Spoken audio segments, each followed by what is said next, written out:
Hey guys, it's Mr. Toko. Let me play around with this a little bit, see if I can't make this bigger and bigger and bigger. There we go.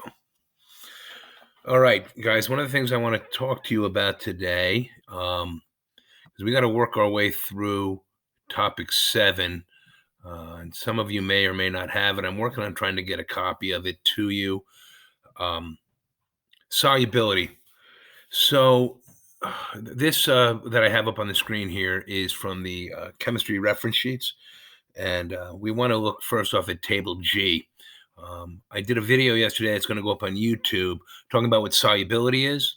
What solubility is the amount of solute that will dissolve in a solvent, usually a solid dissolved in a liquid. It could be a liquid dissolved in a liquid, or it could be a gas dissolved in a liquid. All right.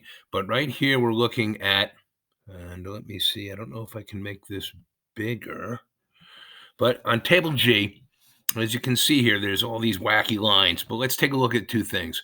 Let's look at the independent variable, temperature in degrees Celsius, and the dependent variable, solute per 100 grams of water, right? And that's in grams.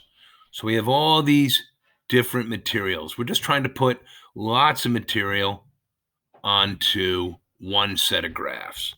So let me come over here and see if I can use, okay, I want to do this.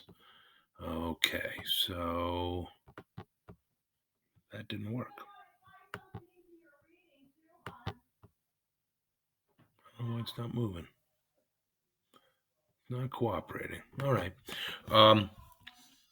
Basically, what this is telling us is for a number of these materials, as the temperature goes up, what we see is that the amount of material of the solvent, of the solute also goes up. That's a direct relationship.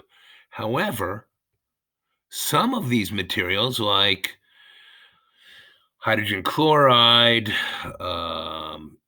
that's ammonia right there, and SO2, sulfur dioxide, well, those are gases. And in your reading, you should have seen that normally solubility goes up with an increase in temperature.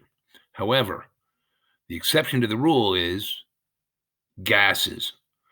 As the temperature goes up, the solubility of a gas goes down. And that's one of the reasons why soda, when it's sealed up in a bottle and you leave it in, say, a hot car, when you go to open it up, it sprays foam everywhere because at a hotter temperature, that water will hold less dissolved gas than at a colder temperature.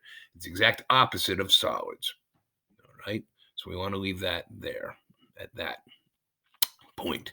So you should be very familiar with how to use this graph. So if I had said to you here, how many grams of potassium nitrate